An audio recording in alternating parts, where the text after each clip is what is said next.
Madame la Présidente, Monsieur le Ministre, mes chers collègues, faut-il réformer le fonctionnement de la zone euro ? La question est tout à fait pertinente, mon cher collègue Pierre-Yves Collombat, et la réponse est évidemment oui. Après, nous poserons la question de savoir comment faire, c'est encore autre chose. Mais il faut réformer la zone euro parce que la zone euro est en crise. Même si on a le sentiment qu'on a franchi une période difficile en 2012, nous y reviendrons, parce que là, je diffère de mon collègue et excellent collègue Canvet. Je ne suis pas tout à fait d'accord qu'il y ait une véritable solidarité des États, c'est plutôt le contraire qui s'est révélé là. Mais elle est en crise, et cela est clair et net, notamment depuis la crise et la période 2007-2008, où on a assisté à une crise de la dette privée, notamment avec l'effondrement de la banque Lehman Brothers, qui s'est rapidement muée en crise de la dette souveraine en 2010, puisque globalement, il faut bien le dire, ce sont les États qui ont renfloué la crise financière au prix d'un accroissement impressionnant de leur dette publique et d'une augmentation également très forte de leur déficit public pour tenter de compenser les effets économiques et sociaux de cette crise. De fait, on dit souvent que c'est le non-respect des critères qui a provoqué la crise. La réalité, c'est que c'est la crise qui a provoqué le non-respect de ces critères. Et nombre de pays, le constat qu'on fait aujourd'hui, parce que pour dire que nous sommes toujours en crise à ce niveau-là, c'est que nombre de pays aujourd'hui de l'Union européenne se sont retrouvés à cette époque-là en situation de ne plus respecter ce qui était deux des critères majeurs du traité de Maastricht, énoncés dans l'article 121, et qui fondaient les conditions de création de l'euro et de la zone qui lui était attachée. Ces deux critères, le déficit budgétaire inférieur à 3% du PIB et un taux d'endettement public en dessous des 60%. On oublie qu'il y avait un autre critère, qui était d'ailleurs le premier, qui était celui d'une inflation limitée à 1,5%. On n'en parle plus parce que trouver de l'inflation à 1,5% aujourd'hui, il n'y a pas beaucoup de pays de l'Union européenne qui sont dans cette situation.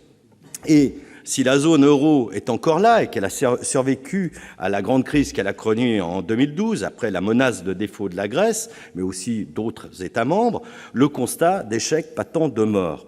Les performances économiques, en effet, des pays qui en font partie aujourd'hui, sont inférieures à celles d'autres pays de l'Union européenne qui n'en font pas partie, et surtout, chose étonnante, elles sont inférieures à celles des États-Unis qui ont pourtant été l'épicentre de la crise qui a frappé l'économie mondiale en 2008.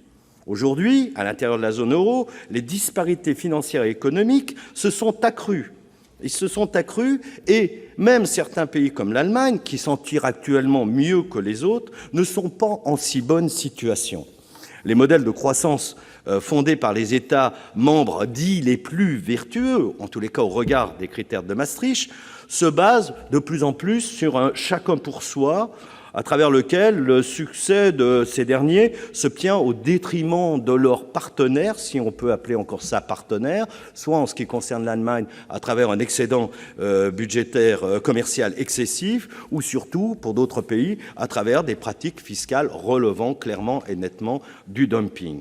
Donc, on est dans une situation aujourd'hui qui a été soulignée par de nombreux économistes. Et là-dessus, je partage le constat de Joseph Stiglitz, même si je n'en partage pas les conclusions, que, en tous les cas, la crise est bien là et qu'on a échoué dans deux buts principaux dévolus à la zone euro, la prospérité et l'intégration économique. Et tout ça, à mon avis, trouve ses racines dans les vices cachés de la création même de cette zone euro. Moi, je suis favorable à une monnaie unique européenne. Et en 1992, au moment du référendum sur le traité de Maastricht, en France, j'étais un des responsables des jeunesses européennes fédéralistes. J'ai fait un scandale en disant que je ne voterais pas, que je m'abstiendrais. Pourquoi je me suis abstenu ? Je me suis abstenu, j'étais pour l'euro, mais j'étais contre un euro qui n'ait pas de gouvernance économique, surtout pas de gouvernance politique derrière. Alors, je ne vous cache pas, pendant plus de 10 ans, je suis passé pour un stupide idiot. Et puis, les crises ont bien montré que les choses ne tournaient pas d'elles-mêmes, que tout était fondé quand même sur une très large ambiguïté. C'est que même si, dans le traité fondateur, à l'article 125, il était dit qu'il n'y aurait pas de solidarité financière entre les États en cas de crise, exigée par les Allemands, une BCE réduite aux acquêts, parce qu'on ne voulait pas que la BCE fasse autre chose que d'essayer de juguler l'inflation, surtout ne pas prêter aux États tiers ou aux États membres, eh bien, cette gardienne de l'inflation s'est trouvée en échec et on s'est trouvé dans une situation où finalement, jusqu'à la veille de la crise de 2007, 2008, 2006, eh bien, les marchés ont cru à la solidarité, même si elle n'était pas dans les textes, et on avait largement outrepassé les textes. En 2003, quand la Commission prend des mesures pour demander des sanctions contre la France et contre l'Allemagne pour déficit excessif, comme par miracle, on trouve un compromis habile et qui fait que d'ailleurs, au passage, la Grèce qui avait quelques difficultés flagrante déjà à l'époque, on efface toute l'ardoise. Et tout d'un coup, à la suite de la crise, eh bien l'Allemagne, en position forte relative, il faut bien le dire, ressort des exigences, il faut bien le dire, d'une période ancienne. Juguler l'inflation, maîtriser les dépenses, à un moment où nous avons besoin de ces dépenses pour reconstruire l'investissement.